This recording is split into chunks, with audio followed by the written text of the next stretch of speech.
했고 5인 이상 50인 미만 사업장은 6명 감소했습니다.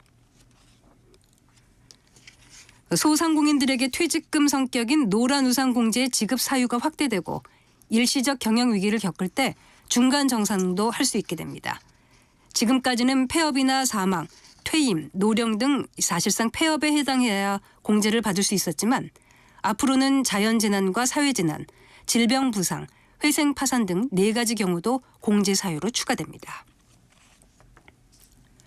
전국이 대체로 맑은 가운데 아침과 낮의 기온차가 크겠습니다.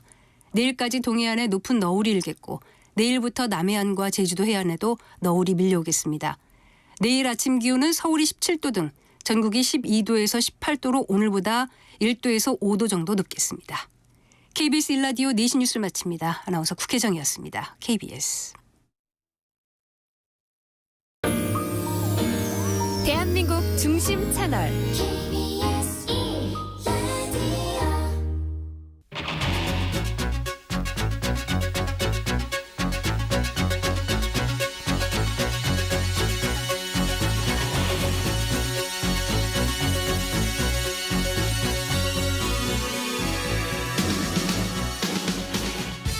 안녕하십니까. 성기영의 경제쇼 아나운서 성기영입니다.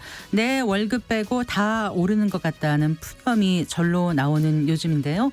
통계청이 발표한 올 1분기 가계 동향 조사에 따르면 1분기 중산층 가구 5가구 중 1가구가 적자 살림을 한 것으로 나타났다고 합니다. 물가와 금리가 높은 가운데 근로소득 감소가 맞물리면서 적자 살림을 근근히 꾸려나가는 가구가 많은데요. 어떻게 하면 시름을 덜 수 있을지 알아보겠습니다. 선진국을 중심으로 한 주요 국가들이 디지털 산업 전환을 위해서 사활을 걸면서 자국 우선주의가 점점 강화되고 있는데요. 여기에 어떻게 대비해야 할지 함께 생각해 보겠습니다. 이 시간 유튜브로도 함께합니다.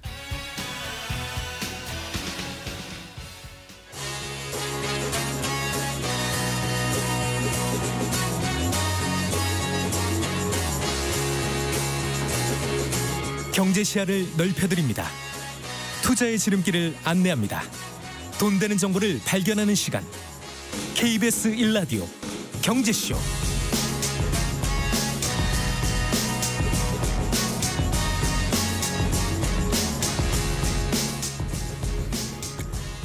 먼저 오늘의 주요 경제 뉴스부터 살펴보겠습니다. 경제 뉴스 브리핑 손서구 경제평론가와 함께합니다. 어서 나오십시오. 네, 안녕하세요. 안녕하세요. 자, 삼성전자 노조가 창사 이래 처음으로 파업을 선언했다고요. 네, 삼성전자 사내 최대 노조가 전국 삼성전자 노동조합 전삼노라고 하는데요. 전삼노가 오늘 서초구 삼성전자 서초사업 앞에서 기자회견을 열었고요. 이 자리에서 파업을 선언했습니다. 네. 삼성전자 노조의 파업 선언, 1969년 삼성전자가 창사 이래 최초입니다. 사실 지난 2022년 교섭 때도 2023년 교섭 때도 결렬이 됐었고 그때도 조정 신청을 거쳐서 쟁의권 자체는 확보를 했었는데 네. 실제 파업으로 이어지지는 않았거든요. 네, 이번에는 이제 창사 이래 최초 파업이 선언된 상태입니다. 어제까지 이제 노조와 사측 간에 교섭이 있었습니다. 8차 교섭이었고요. 네. 결렬이 됐습니다. 그리고 이제 하루 만에 파업을 선언하면서 사측의 압박을 가하기 시작한 거죠. 전삼노는 이제 즉각적인 총파업에 나서지는 않고요. 대신 이제 연차 소진 등의 방식을 통해서 단체 행동을 예고한 상태입니다. 1차 파업 행위로는 노조 집행부가 지금 조합원들에게 다음 달 7일에 하루 연차를 소진하라라는 지침을 전달한 상태입니다. 네. 그래서 이 1호 지침 이후에 이제 2호, 3호, 4호 등의 파업 지침도 계획이 돼 있다고 하니까 추가 행동까지도 예고를 하고 있는 그런 상태입니다. 얼마나 많은 조합원들이 연차 실제로 내고 파업에 참여할지는 아직 알 수는 없습니다. 하지만 전삼노 조합원 수가 2만 8천여 명, 네. 삼성전자 전체 직원의 20%가 넘거든요. 이들이 만약에 대대적인 파업에 나설 경우에는 삼성전자로서는 적지 않은 타격이 예상되고 있습니다. 네. 그 8차 교섭이 있었다고 하셨잖아요. 네. 그런데 이제 교섭이 결렬된 이유는 뭔가요? 네, 크게 2가지로 볼 수가 있는데요. 우선 사측이 오늘 기자회견에서도 밝혔지만 사측이 노조를 무시하고 있다. 이런 주장을 지금 하고 있습니다. 이와 관련해서 손우목 전삼노 위원장, 노조위원장은 이런 얘기를 했습니다. 사측이 지속적으로 교섭 조건을 받아들이지 않고 있고 노동자를 무시하는 태도를 보이고 있어서 즉각 파업에 임하기로 결정했다. 이렇게 밝혔습니다. 네. 또 노조가 제시하는 교섭 조건을 일방적으로 반려를 한다라든지 아니면 아무런 안건도 없이 교섭에 나오는 등 이런 행위들이 노조를 무시하는 행위들이다. 이렇게 비판을 하고 있고요. 네. 특히 이제 어제 열렸던 8차 교섭에서는 논란이 된 사안이 있었습니다. 즉 사측 위원 2명의 교섭 참여를 놓고 사측과 노조가 극심한 갈등을 빚은 것으로 알려졌는데요. 네. 지금 노조는 이 사측 위원 2명을 교섭에서 배제해달라고 요구를 했는데 사측이 이를 받아들이지 않으면서 제대로 된 교섭도 진행하지 못하고 교섭 자체가 결렬이 된 거죠. 또 하나는 임금제도와 관련된 입장차입니다. 노조 측은 지금 사측이 성과급 기준으로 제시하는 EVA 이게 이제 우리 말로 번역을 하면 경제적 부가가치 네. 이 기준을 사용하는데 이 기준을 바꿔라. 즉 영업이익으로 바꿔야 한다라고 주장을 하고 있습니다. 네. 삼성전자의 이제 성과급 제도 중에 OPI라는 게 있거든요. 이게 초과 성과 이익금이라는 건데 이 초과 이익의 20% 한도 내에서 성과급을 지급한다라는 원칙을 갖고 있고 네. 이 초과 이익을 산정하는 기준이 지금 EVA입니다. 네. 그래서 이 EVA는 세후 영업이익에서 자본 비용을 차감된 값인데 노조는 이걸 인정하지 못하겠다라는 거죠. 그러니까 이 EVA 자체가 사측의 자의적 기준이다. 결국 영업이익을 기준으로 좀 투명하게 성과급을 산정해서 지급해달라 이런 주장을 펼치고 있습니다. 네. 그런데 지금 이제 전국 삼성전자 노조연합 전삼노 파업 행위에 대해서 삼성그룹 내에 다른 노조들이 또 비판하고 나섰다고요? 네, 그렇습니다. 지금 삼성전자 내에도 다른 노조가 있고요. 삼성그룹 전반적인 계열사들도 노조들이 있는데 그 삼성 계열사 노조들로 구성된 네. 초기업 노조가 있습니다. 초기업 노조가 입장문을 냈어요. 파업을 삼성전자 최초로 시도하는 것에 대해서는 응원한다면서도 네. 이런 전삼노의 행보 또 민주노 쪽 회의록을 이렇게 보면 직원의 근로조건 향상을 목적으로 하는 것이 아니라 마치 이게 지금 상급단체 가입을 위한 발판을 마련하고자 하는 것으로 보이기 때문에 파업의 목적성이 불분명하다. 이런 점을 초기업 노조가 지적을 했습니다. 네. 전삼노가 2차 단체 행동에서 민주노총 금속노조의 지원을 공식 요청한 것으로 지금 알려져 있거든요. 이런 것들이 결국 노조의 조직화, 위력 강화에만 집중하는 행동을 보이고 있다. 이런 비판을 가하고 있는 것이죠. 네. 초기업 노조가 어제도 입장문을 냈었습니다. 그래서 전삼노의 단체협약 임금 교섭 방식이라든지 네. 최근 진행됐던 쟁의 행위가 적절치 않다라는 비판을 했는데 네. 이런 것들입니다. 전삼노가 삼성 제품에 불매 운동을 한다라든지 네. 네. 아니면 뭐 국내외에서 이재용 회장을 비방하는 등의 행위.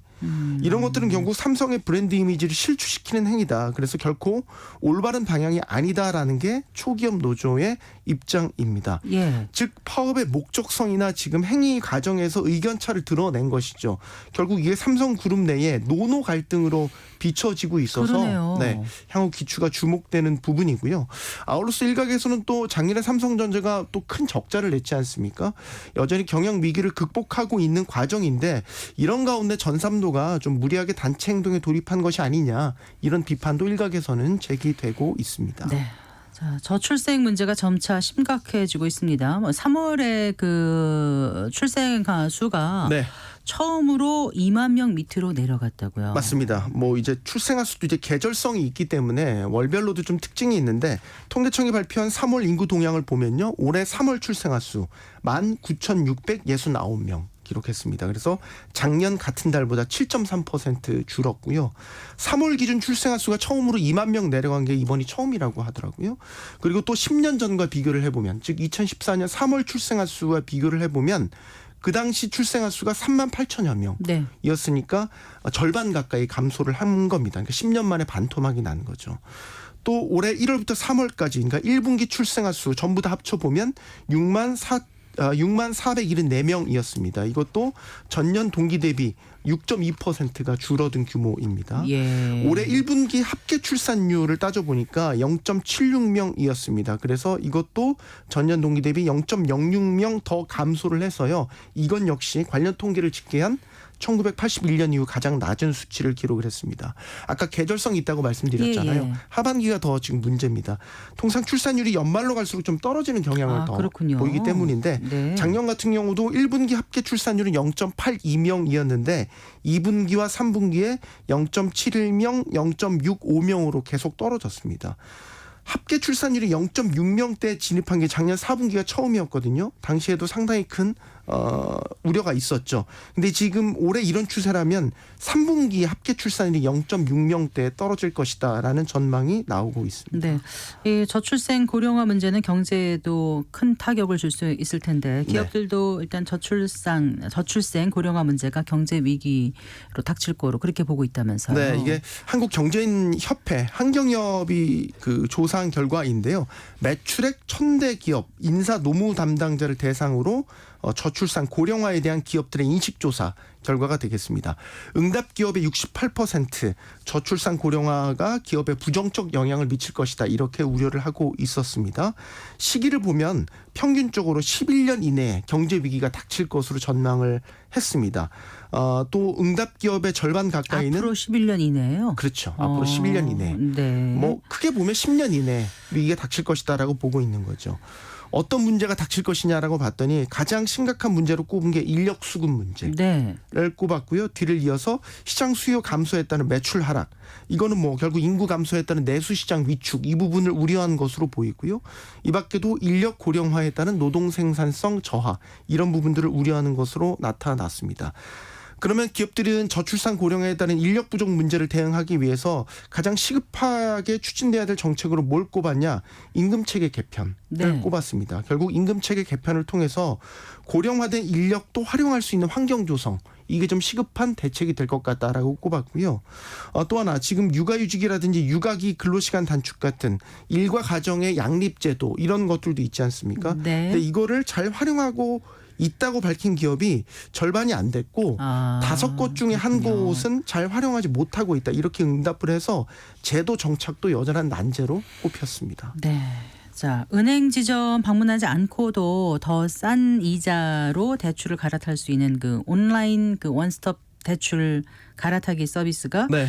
출시된 지가 벌써 1년 됐어요. 네, 이게 어느새 1년이 됐네요. 작년 5월 말에 그랬군요. 대출 갈아타기 서비스가 처음으로 출시가 됐고 네. 1년 동안 성과를 보니까 상당히 괜찮았습니다. 일단 20만 명이 넘게 이 서비스를 이용을 했고요.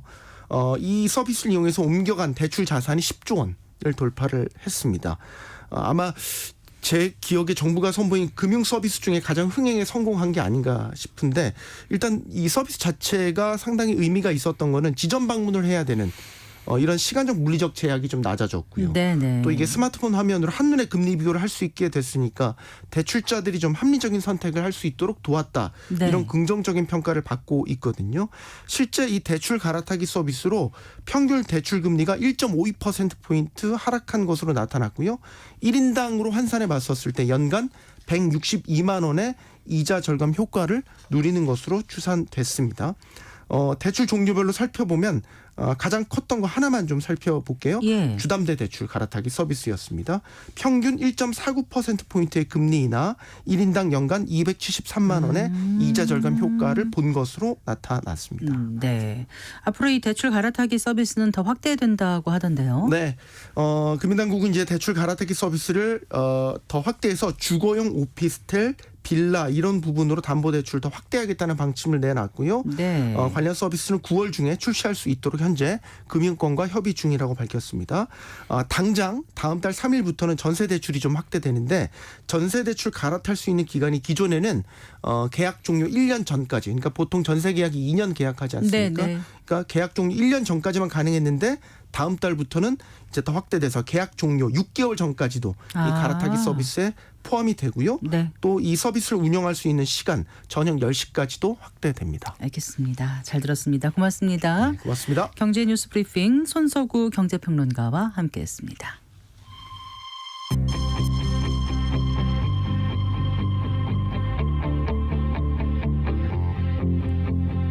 경제 전문가의 원포인트 레슨. 꼭 알아야 할 정보와 이슈를 알기 쉽게 풀어드립니다. 대한민국 경제 고수와 함께 투자의 맥을 짚는 KBS 일라디오 경제쇼. 진행의 성기영 아나운서입니다.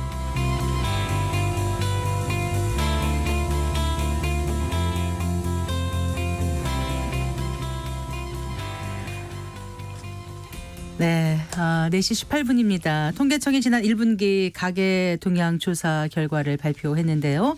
올해 1분기 가구당 월평균 소득은 1년 전보다는 증가했지만 실질 소득은 통계청이 조사를 한 이후에 가장 큰 폭으로 감소했다고 합니다. 또한 물가와 금리가 높은 가운데 근로소득 감소가 맞물리면서 중산층 가구 5가구 중 1가구가 적자 살림을 했다고 합니다. 이렇게 되면 소비를 더 줄일 수밖에 없게 되고 또 내수 경기가 나빠지고 경제에 좋지 않는 영향을 미칠 수밖에 없을 텐데요. 이 문제 자세히 짚어보겠습니다. 김정식 연세대학교 경제학부 명예교수와 함께 알아봅니다. 어서 나오십시오, 교수님. 반갑습니다. 오랜만에 뵙겠습니다. 자, 며칠 언제였나? 23일이었나요? 통계청이 그 1분기 가계 동향 조사를 이제 조사 결과를 발표했는데 그 내용부터 먼저 좀 자세히 말씀해 주시겠어요, 교수님? 네, 통계청에서는 이제 매 분기마다 1인 가구를 포함해서 샘플을 이렇게 잡아가지고 전체 가구의 그 소득과 지출 그리고 소득 분배 이런 것들을 이제 발표를 하고 있는데요. 네. 1분기 발표를 보면은 소득은 명목 소득은 네. 1.4% 증가했고요. 네. 그래서 가구당 월평균 소득은 512만 원으로 나오고 있습니다. 그런데 예. 지출은 2.5% 증가했거든요. 네. 398만 원으로 평균 지출한 걸로 나타나는데 그렇게 보면은 이제 소득보다 지출이 증가세가 좀 더 빠르다 이렇게 볼 수가 있고 네. 반면에 이제 실질 소득 물가를 고려한 실질 소득은 네. 1.6% 감소했습니다. 전년 동기 대비로 해가지고 네. 그래서 이제 그 우리 이 가계에서 실제로 그 소득은 좀 줄어들었다 이렇게 볼 수가 있는 거죠. 명목 소득은 늘어났지만은 물가를 고려하면은 오히려 좀 못 살게 됐다 이렇게 볼 수가 있을 것 같습니다. 네. 그래요.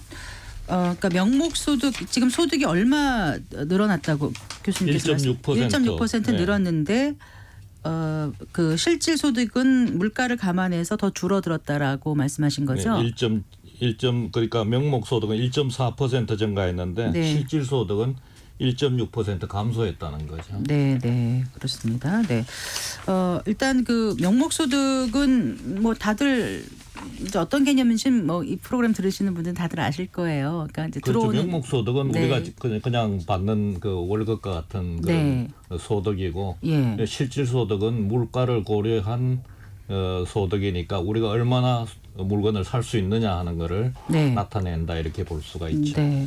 자, 실질 소득이 감소한 이유를 좀 짚어볼까요? 어떤 거라고 지금 나오고 있습니까? 아무래도 명목 소득과 실질 소득의 차이는 이제 물가를 고려한 거니까 생활 물가라든지 이런 것들이 크게 올랐기 때문에 네. 살 수 있는 명목 소득으로 살 수 있는 물건의 양이 줄어들었다. 이렇게 옛날에는 10개 그 밥을 10번 먹던 것을 네. 8번밖에 못 먹는다. 이렇게 보면 되는 거죠. 네. 아무래도 이제 물가가 높고 또 금리가 계속 높은 상태에서 저 금리가 좀 인하될 거를 기대를 많이 했었는데 지난해 연말 같은 경우는 지금 그렇습니다. 아직 크게 이렇게 내려가지가 않고 있어서 계속 그 이자 또 원리금 상환하고 이런 부담이 크기 때문에 아무래도 이제 실질 소득은 감소하는 그런 그렇죠. 네. 그 금리가 이제 많이 높아졌지 않습니까? 네. 그러니까 이자 부담이 늘어나면서 우리가 실제로 쓸 수 있는 돈의 양이 뭐 가처분 소득이랄까 이런 네. 것들이 많이 줄어들었다 이렇게 볼 수가 있고 네.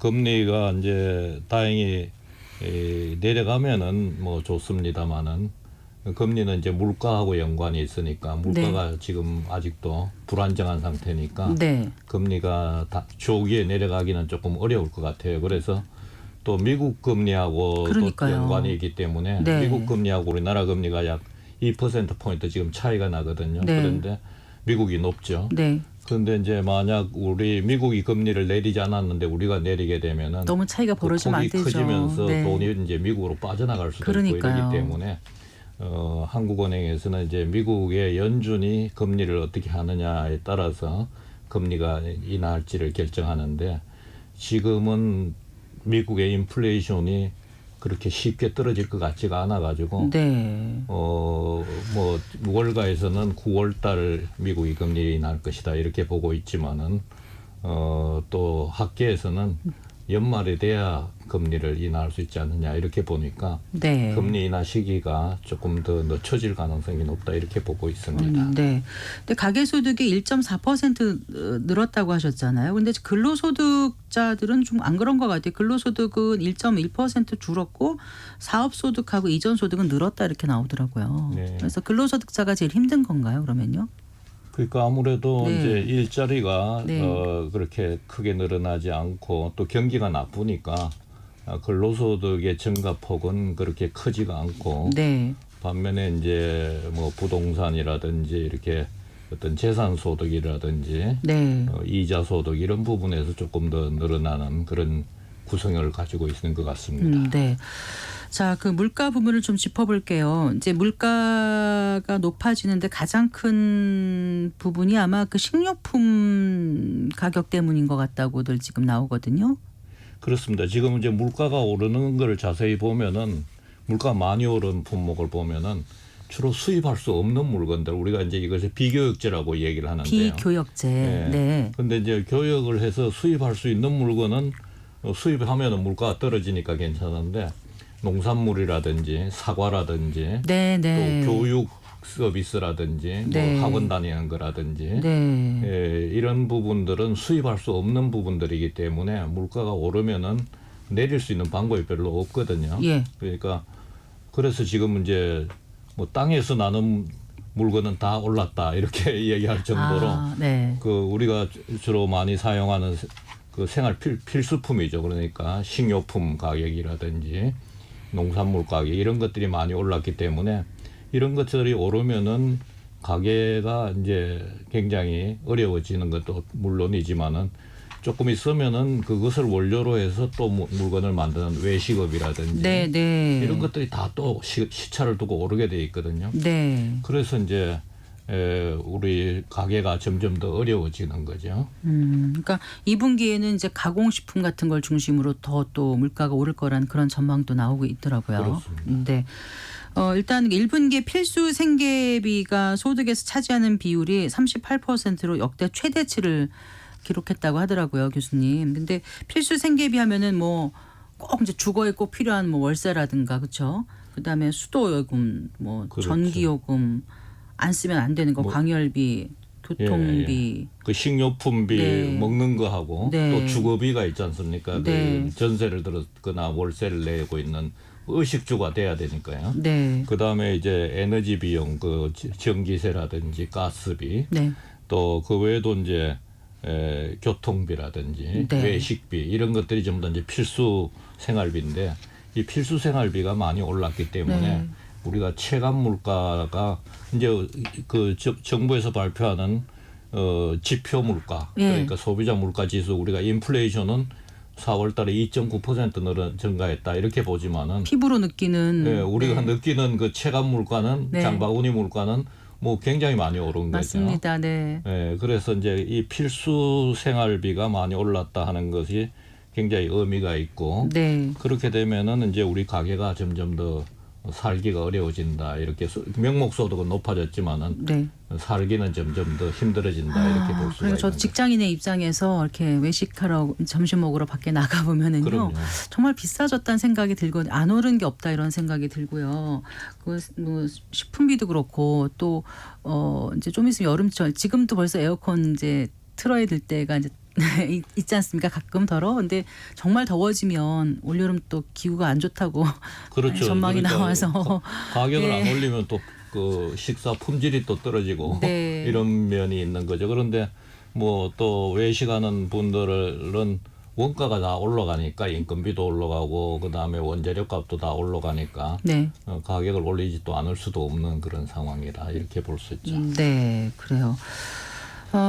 근데 사실 이 식료품비나 필수 생계비는 정말 줄이고 싶어도 완전히 줄일 수 없는 그 한계치가 있지 않습니까? 그래서 소득이 늘어나지 않는 이상 어느 일정 부분 참 대책이 없다. 그래서 요즘 마이너스 통장 더 한도를 늘렸다든가 뭐 이런 분들도 꽤 주위에 있는 것 같더라고요. 그렇습니다. 그래서 이 필수 생계비 외에도 또 이자 비용이 부담이 늘어나니까 그 고금리 때문에 우리 서민들의 생활이 굉장히 어려워졌고 결과적으로 마이너스 통장을 더 늘리는 분들이 많이 늘어났다 이렇게 볼 수가 있습니다. 그러다 보니까 지금 적자 가구가 많이 늘어나는 것 같아요. 그 적자 가구 통계 나온 게 있던데 교수님 잠깐 좀 소개를 해주실 수 있을까요? 얼마죠? 올해 1분기 보니까 중산층 가구 5집 중에 한 집이 적자 가구라고 나왔더라고요. 네. 이게 통계청 가계 동향 조사의 결과인데, 그러니까 적자 가구라는 게 그러니까 처분 가능 소득 중에서 그러니까 처분 가능 소득보다 소비 지출이 더 그럼요. 아무래도 많아서 그 소득보다 지출이 많으면 이제 적자가 되는데 지금 그 전체 가계로 보면은 아직도 흑자 가계가 많다 이렇게 흑자가 나고 있다. 왜냐하면은 이제 소득보다도 지출이 작으니까 흑자가 나고 있는데 그거는 이제 전체 가계를 본 것이고요. 1분위 가계라고 그래서 1분위 이제 소득을 20%씩 이렇게 구분을 하면은 소득 상위 20%가 5분인 거죠. 가장 하위에 있는 20% 1분위 분들의 흑자냐 적자냐를 봤더니 그 1분위는 적자더라는 거죠. 하위 20% 계층에는 소득보다 지출이 더 많더라는 거죠. 네. 그리고 소득 상위 20에서 40%인 4분위 가구 적자 비율이 전년보다 또 늘었다고 하더라고요. 그래서 결국은 중산층도 그렇습니다. 지금 이제 그 적자 살림을 더 줄어들고 과거에 비해서 그러니까 점점 조금 어려워지고 있다 이렇게 봐야 되는 거죠. 네. 그런데 그 전이나 지금이나 경제 얘기를 할 때는 이게 괜찮다는 얘기는 한 적은 별로 없는 것 같은데 왜 그럴 걸까요? 항상 본인들이 느끼기에 그런 걸까요? 항상 이렇게 경제를 보면 살기 어렵다 이렇게 얘기를 하는데 그래도 또 계속 성장을 하면서 그때그때 또 버티고 또 이겨나가고 이렇게 생활하면서 가긴 하지만 이렇게 성장률이 이제 많이 떨어져 있고요. 작년에 1.4% 성장했거든요. 그러니까 옛날에 비해서 성장률이 많이 떨어지니까 성장을 그래도 마이너스 성장은 아니니까 그렇지만은 우리가 느끼는 감은 점점 더 살기가 어려워지고 있다 이렇게 느끼게 되는 거죠. 거기다 아까 말씀드린 대로 물가까지 올라가니까 그 물가가 2020년부터 21년부터 최근까지 누적 물가 상승률은 12.8%로 나타나고 있거든요. 많이 오른 거죠. 물가가. 네, 그래요. 돈의 가치가 그만큼 떨어졌다 이렇게 볼 수가 있는 거죠. 그런데요, 기획재정부에서 이제 1분기 가대 소득의 명목 소득이 1.4% 증가했다는 게 교수님 말씀하신 것 같은 건데 소득이 3분기 연속 증가세가 지속되고 있어서 소득 분배가 개선되고 있다 이렇게 밝히기도 했거든요. 이게 좀 와닿지가 않아서요. 실제 소득 분배가 개선되고 있는지 어떤지요. 소득 분배는 이제 이게 경제적 불평등이라고 우리가 얘기를 하는데 그게는 이제 소득의 불평등도 있고 부의 불평등이 두 가지로 이렇게 나눠서 보거든요. 그런데 이제 소득의 불평등을 볼 때 그 소득이 이제 쭉 증가하고 있다. 각 그 분위마다. 하위층이나 상위층이나 소득이 쭉 증가하고 있다. 이러면은 그걸로 이제 소득이 늘어나고 있으니까 분배가 공평하다, 분배가 좀 개선됐다, 불평등이 좀 줄어들었다 이렇게 얘기할 수도 있는데 이제 그 불평등을 측정하는 지표는 여러 가지 다른 지표가 있어가지고 예를 들면은 5분위 배율이라든지 아까 말씀드린 5등급으로 이렇게 나눠서 상위 20%가 하위 20%의 몇 배 소득을 얻고 있느냐 이런 것도 이제 볼 수가 있거든요. 5분위 배율로 보면은 이제 그 분배가 더 불평등해지고 있다 이렇게 지금 그 가계 조사에서도 나타나고 있는데 그 현재 5분위 배율은 그러니까 상위 20%가 하위 20%보다 소득이 몇 배가 많은가 하는 거는 네. 보면은 6.45배로 나오거든요. 이게 1년 전에 6.2배인가 그랬었죠. 그러니까 1년 전에 6.2배였으니까 더 이제 뛴 거잖아요. 불평등이 심해졌다. 아, 이제. 예, 그러니까 그렇게도 어떻게 보느냐에 볼 수가 따라서 있는 네, 거죠. 다르게 그 네, 네. 판단을 할 수 있을 것 같습니다. 네. 근데 이제 그 또 하나는요. 한은에서 발표한 보고서 보니까요. 고물가로 인해서 고령층과 저소득층이 큰 타격을 받았다고 하더라고요. 이 부분도 잠깐 짚어주시겠어요, 교수님? 그렇습니다. 그 한국은행에서 이제 그 분석을 해보니까 실제로 그 물가가 높아지니까 그 고소득층보다도 훨씬 저소득층, 특히 이제 청년층하고 노년층이 네. 훨씬 더 그 충격이 컸다. 더 손실을 많이 봤다. 이제 이런 연구 결과를 내놨는데 네. 뭐 그거는 이제 아무래도 그 필수 생활비 아까 말씀드린 필수 생활비가 많이 올랐는데 네. 그 청년층이라든지 노년층은 소득이 많지가 않기 때문에 그 자기 소득에서 필수 생활비가 차지하는 비중이 높단 말이죠. 네. 그러니까 이제 아무래도 더 그 영향을 많이 받았다 이렇게 볼 수가 그러니까 있는 고령층과 저소득층이 체감하는 실효 물가 상승률은 청장년층이나 고소득층보다는 높을 수밖에 없다. 그렇습니다. 이제 이런 말씀으로 이해를 했습니다. 그리고 이제 안타깝게도 최근 몇 년간 이제 고물가로 인해서 이제 그 청년층이 처음에 이제 좀 빚을 많이 내게 되지 않습니까? 뭐 내 집 마련도 해야 되고 또 결혼도 해야 되고 여러 가지로 그러다 보니까 이런 청년층이 부정적인 영향을 더 많이 받았다고 하더라고요. 그 실제로 뭐 이제 세입자로 이제 거주하게 될 경우에 그 전세 보증금의 실질 가치가 줄어들기 때문이라고 하던데 이 얘기도 좀 그런 측면이 많죠. 이제 우선 그 주거는 필수제니까 꼭 네. 뭐 일을 하자면 집이 있어야 자기가 먹고 잘 수 있는 그렇죠. 집이 있어야 되니까. 네, 네. 근데 이제 대개 그 청년층을 제외하고는 그동안에 이제 집을 마련한 사람들이 많단 말이죠. 근데 이제 집값이 이제 크게 오르면서 청년층이 이제 그거를 전세 대출을 받는다든지 이렇게 네. 해서 이제 주거를 마련하고 있으니까 그렇게 되면은 이제 이자 부담이 우선 고금리 때문에 이자 부담이 많이 늘어나게 돼 있고 또 전세로 그 자기가 모은 돈을 전세로 있는 경우에는 돈의 가치가 떨어지면서 손해를 또 보게 되는 거죠. 네.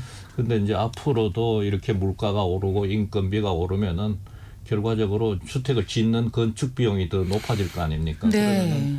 그러면 이제 집값이 더 오를 수도 있고 그렇게 되면은 이제 그 더 청년층이 집이 없는 청년층이 손실을 볼 수가 있는 거죠. 혹시 그래서 그러면 그런 경우는 청년층이 전세 보증금으로 묶어둘 게 아니라 차라리 월세를 택하고 그 돈을 다른데 활용하는 게 낫다는 말씀인가요? 이제 그러니까요. 금리에 따라서 또 아, 금리가 맞습니다. 높아지면 월세값도 또 덩달아 오르니까 네, 이러지도 저러지도 못하고. 이거는 제가 네. 생각할 때는 뭐 이건 부동산 전문가들이 해야 될 문제지만은 교통망을 좀 더 확충을 해주면은 네. 집값을 좀 싸게 만들 수 있지 않나 그런 생각입니다. 그래서 일자리로 갈 수 있는 그 교통을 좀 편리하게 그러니까 이제 해주면. 변두리에서 네. 이제 직장이 있는 서울로 들어오는데 지금은 시간이 많이 걸린단 말이죠. 그러니까요. 네. 그거를 좀 빠르게 이제 올 수 있도록 여러 가지 뭐 지하철이라든지 지상철이라든지 이런 것들을 많이 확충을 해주면은 그러면은 이제 집의 공급이 늘어나면서 네.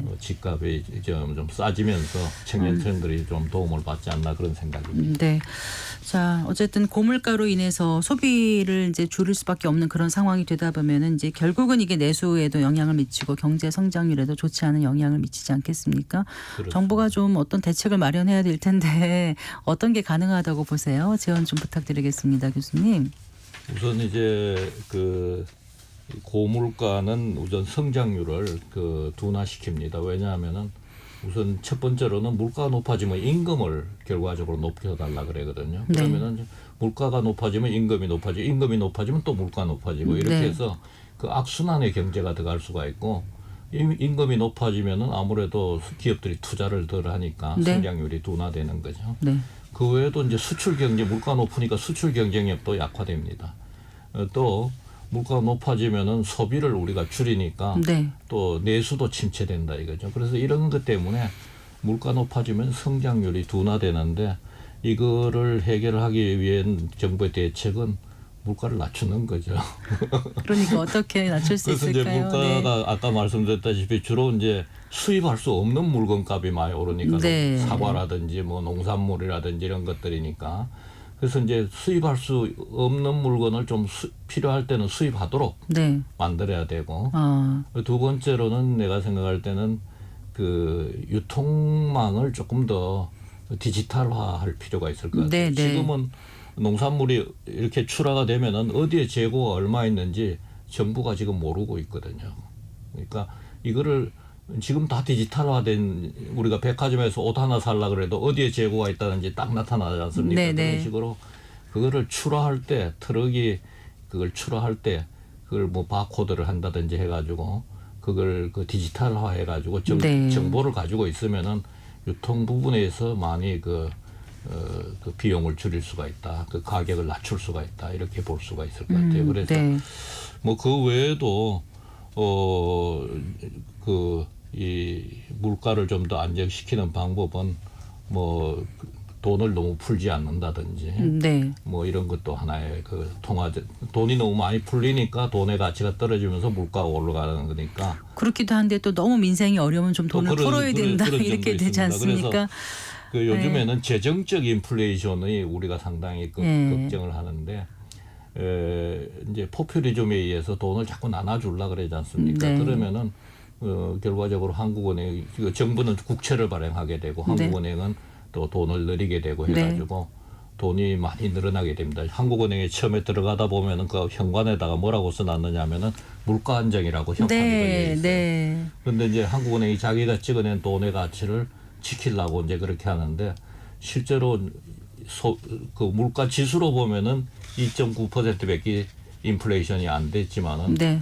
우리가 집값이라든지 생활 물가라든지 이런 걸로 보면은 엄청 그 물가가 많이 올랐다. 예, 예. 그래서 이제 그 말은 돈의 가치가 그만큼 떨어졌다 이런 네. 의미거든요. 그래서 뭐 그런 부분도 정부가 고려할 필요가 큰 있다. 틀에서 이런 돈의 생각이 가치가 떨어지지 않도록 시중의 통화량을 어느 정도 갖고 가야 된다 이런 말씀이시군요. 네, 잘 들었습니다. 고맙습니다. 네, 감사합니다. 감사합니다. 김정식 연세대학교 경제학부 명예교수와 함께했습니다.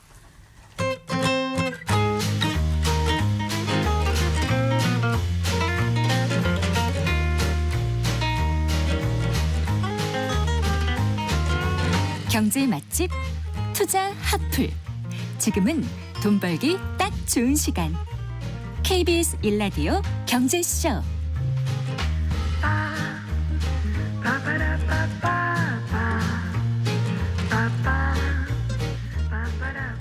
디지털 기술의 혁신으로 새롭게 창출되는 상품과 서비스가 우리 경제와 일상에 미치는 영향에 대해서 알아보는 디지털 이코노미 순서입니다.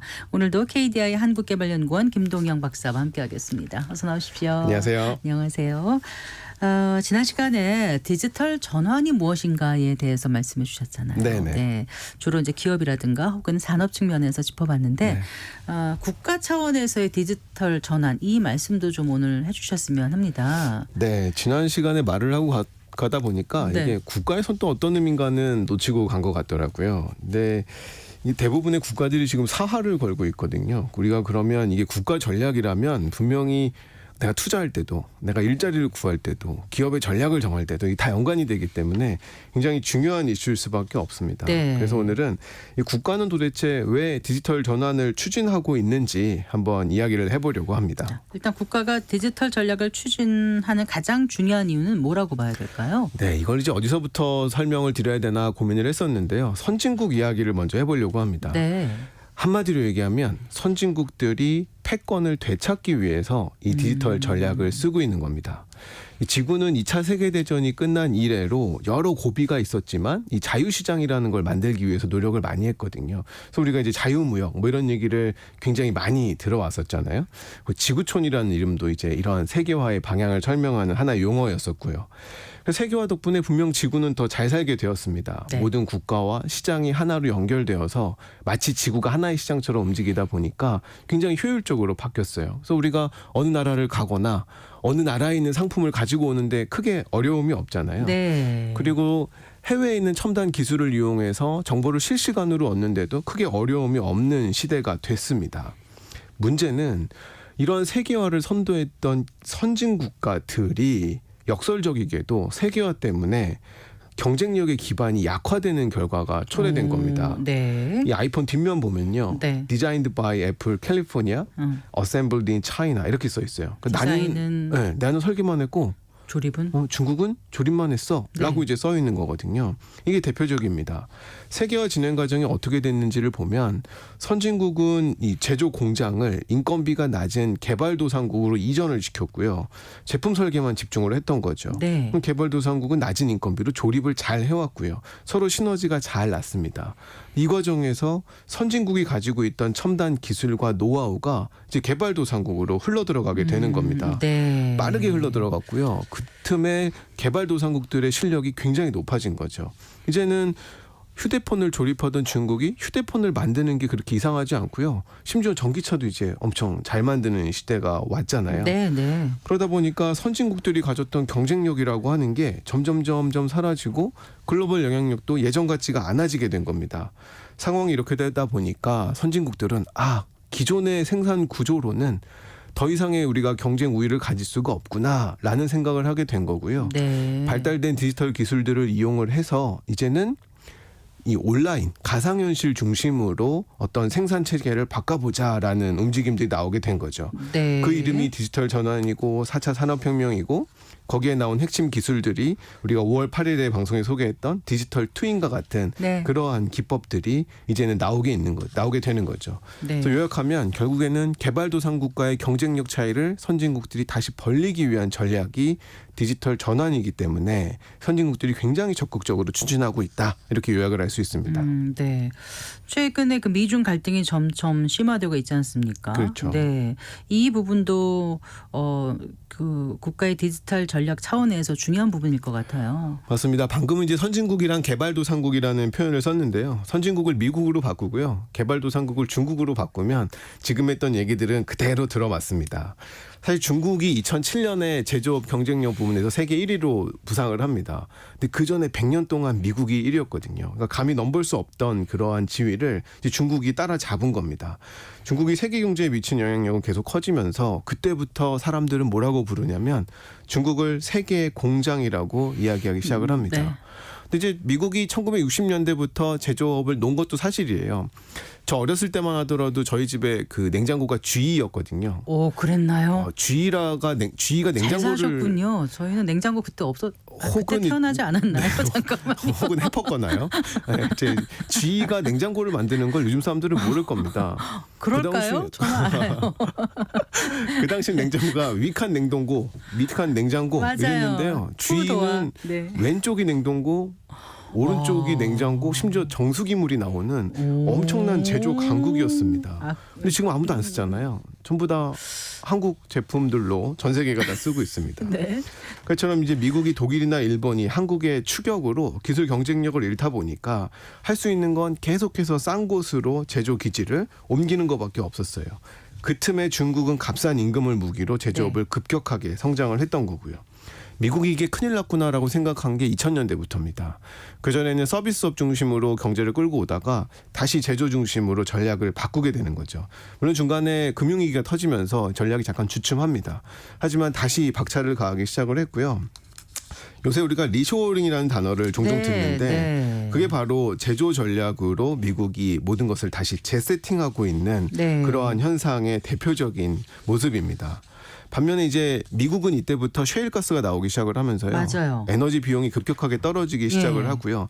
반대로 중국은 임금이 올라가면서 그렇죠. 이제 다시 어려움을 느끼기 시작하는 시기가 트럼프 때 그리고 지금 바이든 정부를 지나면서 계속해서 진행이 되고 있는 겁니다. 그러다 보니까 미국과 중국이 이제 상충되는 부분들이 계속 생겨날 수밖에 없는 거죠. 네, 흥미진진합니다. 계속해 주시겠어요? 네. 네, 사실 이런 전략들은 2010년 이전에 나왔는데요. 2010년 한 15년, 16년 때가 이제 피크였던 것 같습니다. 이 전략이 뭐요? 리쇼어링이요? 네, 그렇죠. 제조업 위주의 전략들이 2000년대부터 고민이 되기 시작을 하고 본격적으로 세상에 알려지는 건 2015년 전후입니다. 그래서 우리나라에도 굉장히 유행처럼 번졌을 때가 16년, 17년 요때쯤이에요. 그런데 생각보다 빨리 진행되지는 않았어요. 왜냐하면 디지털 기술을 활용한 생산 공정을 전환이라고 한 게 내 일자리가 사라지는 거 아니야? 이런 우려들을 많이 겪었거든요. 네. 제가 방송에서 수차례 얘기했지만 세상이 아무리 좋아져도 그게 내가 좋아지는 데 영향을 미치지 않으면 아무도 동의를 하지 않거든요. 추진력을 얻을 수가 없었습니다. 네. 그러다가 2020년 코로나19 팬데믹이 전 세계를 강타합니다. 네. 말씀드렸던 것처럼 전 세계는 하나의 시장으로 똘똘 뭉쳐 있었어요. 그 얘기는 뭐냐면 생산에 필요한 부품을 공급하는 망도 하나로 잘 연결되어 있었다는 얘기입니다. 뒤집어 얘기하면 하나의 부품이라도 잘못되면 완성품을 만들 수가 없어지는 세상이 도래했다는 겁니다. 실제 이 세계 공장이었던 중국이 문을 닫게 되면서요. 코로나로 우리나라 자동차 산업에 큰 문제가 한번 생겼는데요. 부품 하나였습니다. 와이어링 하네스 공급이 중단되면서 3만 7천 대의 완성차 생산이 중단되는 일들이 발생을 했고요. 네. 우리가 마스크 대란을 겪었는데 그것도 30%의 소재가 못 들어왔기 때문에 발생한 일이었습니다. 네. 이제 아무것도 못하겠구나라는 것들을 알게 됐고요. 네. 예전에는 일자리가 사라지는 게 무서웠지만 이제는 아예 공장이 사라질 수 있겠다라는 우려들이 생겨나게 되면서 이 디지털 전환이라는 거에 대한 사람들의 거부감이 많이 사라지기 시작을 하는 겁니다. 네. 그러면서 코로나19 이후에 급속도로 이 디지털 전환 전략들이 진행이 되고 국가들도 세게 푸시할 수 있게 되는 세상이 된 거죠. 그러니까 코로나19 이후에 디지털 전환을 통해서 이제 좀 다른 체제를 우리가 가져가야 되겠다. 그렇죠. 이런 공감대가 맞습니다. 전 세계적으로 생겨났다. 이 말씀이신 거죠? 맞습니다. 예. 맞습니다. 이 구체적으로는 어떤 모습일까를 간략하게 설명을 드리면 이제 예. 공장이 세계의 공장이라는 건 없다는 겁니다. 왜냐하면 예전처럼 한 곳에 큰 걸 지어놓고 거기에서 부품을 받게 되면 무슨 문제가 생겼을 때 모두가 다 문제가 되잖아요. 그럼 이제 그런 공장들을 다 자기 국가 옆에다 놓겠다라는 겁니다. 네. 집중화해서 분권화되는 세상으로 네. 바뀌어나가는 모습들이 이제 일어나게 된다라는 거죠. 그래서 대안을 여러 개 확보해야 된다라는 네. 방향으로 문제 해결책들이 귀결이 되게 되고요. 한 지역에 문제가 발생하더라도 문제가 없는 다른 지역에서 조달받을 수 있도록 이 글로벌 가치 사슬이 재편되는 모습들이 막 드러나고 생산 있습니다. 시설 최소한 여러 군데 좀 분산시켜 놔야 되겠다. 그렇죠. 이런 각성이 생긴 거죠. 그렇죠. 그래서 네. 제조 공장을 자꾸 자국으로 끌어들이려는 모습들이 나타나기 시작을 하는 겁니다. 그런데 또 보면은요, 과거에 이렇게 집중화된 생산 체제가 필요했던 게 이제 경제성이었는데 이젠 네. 다시 또 분산화가 되는 거잖아요. 맞습니다. 그러면 경제성에 문제가 생기는 부분은 어떻게 해결할 수 있을지. 네, 그렇죠. 과거로 완전 회귀는 아니지만. 맞아요. 그래서 이제는 생산에 대한 패러다임이 바뀐다라고 얘기를 하는데요. 네. 지난번에 소개했던 디지털 트윈 같은 기술들이 핵심입니다. 디지털 트윈은 물리적인 공장에서 일어나는 모든 일을 가상세계로 복제해내는 일이라고 설명을 드렸었는데요. 네. 이제는 여러 곳에 작게 만들어진 개별 공장들을 가상세계에서 하나로 통합을 하는 겁니다. 그렇게 되면 네. 여러 공장들을 가장 최적화된 상태로 효율적으로 운영을 할 수 있기 때문에 공장 하나하나는 집중화 시절만큼 클 필요가 없어서 많은 비용이 들어가진 경제성은 않지만 그다지 떨어지지 않는다는 그렇죠. 말씀이시군요. 이제는 많은 제품들을 다양하게 생산해낼 수 있는 것들이 일어나는 네. 거죠. 그러니까 물리적인 공장은 분산화되지만 공장에서 나오는 데이터는 집중화돼서 맞습니다. 예, 운영할 수 있다. 맞습니다. 예. 그래요? 네, 이 GE 같은 경우가 대표적입니다. 사실 GE는 원래 발전소를 만드는 비즈니스를 했었는데요. 이제는 발전소를 가상에서 연결하는 비즈니스를 합니다. 세계에 있는 발전소들을 하나의 가상 세계에서 다 모은 다음에요. 거기서 최적화해서 에너지 생산들을 재분배하는 거죠. 그렇게 네. 되면 공장을 가장 최적화된 상태로 쓸 수 있는 이런 운영 서비스로 돈을 다시 버는 근데 비즈니스를 하고 이런 있습니다. 변화하고 최근 강화되고 있는 보호무역주의, 자국 우선주의하고는 네. 어떻게 연결이 되는 거예요, 박사님? 이제는 가치 사슬상에 있는 기업들이 문제가 없어야 될 정도로 분산화를 시켜야 되잖아요. 네. 그러면 여기 상에 있는 가치 사슬상에 있는 기업이 나를 위해서만 부품을 공급하기를 원할 겁니다. 근데 이 가치 사슬상의 특성상 다른 산업이나 다른 국가와 연관을 맺을 수밖에 없거든요. 네. 그런데 앞으로 이제는 선진국들을 중심으로 다른 산업 혹은 다른 국가하고는 가치 사슬을 공유하지 못하도록 막는 기조들이 생겨날 겁니다. 네. 내 옆에서 나를 위해서만 공급하라라는 기조들이 강해질 거고요.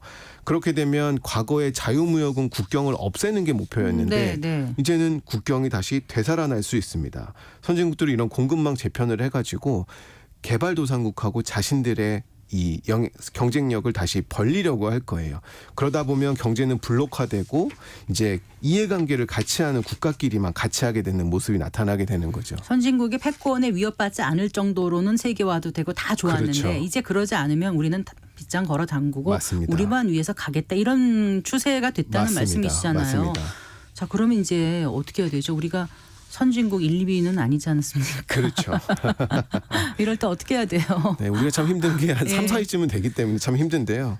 이 세계화의 방향이 바뀌고 있다는 점을 빨리 인식을 해야 됩니다. 국경을 없애기 위한 기존의 세계화가 아니라 네. 국경을 만드는 세계화로 변경되고 있기 때문에 네. 우리가 어떤 세계화에 어떻게 편입될 것인가에 대한 고민들이 필요하고요. 네. 우리가 그 글로벌 공급망에서 또 어떤 역할을 할 건지에 대한 고민들도 깊이 해야 됩니다. 그런데 이게 무슨 우리가 가지고 있던 반도체나 배터리 같은 기존의 산업을 완전히 버리라는 의미는 당연히 아니고요. 네. 효율의 개념이 달라졌다라는 걸 빨리 인식해야 됩니다. 과거에는 집중화돼서 규모의 경제를 바탕으로 효율화를 추구를 했다면 이제는 분산화된 체계를 어떻게 협력하고 연결해서 효율을 추구할 것인가 이 부분이 굉장히 중요해졌다라는 점이 중요하고요. 네. 그리고 제도 개선도 중요합니다. 왜냐하면 과거의 제도는 산업의 경계가 명확할 때 나왔던 제도들인데 네, 네. 이제는 경계가 없어질 거거든요. 3D 네. 프린터 같은 경우를 보면 3D 프린터를 구매하는 경우는 소비자인데 생산하면 생산자고 또 다른 고객의 니즈를 맞춰주면 서비스란 말입니다. 네. 이러한 변화된 세상에서 어울리는 제도들 같이 고민되어야 할 것으로 보입니다. 네, 변화된 글로벌 환경에 맞는 완전히 재구조화된 산업 전략을 우리가 좀 갖고 나가야 될 것 같습니다. 맞습니다. 말씀 잘 들었습니다. 고맙습니다. 감사합니다. 네, KDI 한국개발연구원 김동영 박사와 함께했습니다. 마칠 시간이네요. 성기영의 경제쇼 오늘 순서 여기까지입니다. 저는 아나운서 성기영이었습니다. 고맙습니다.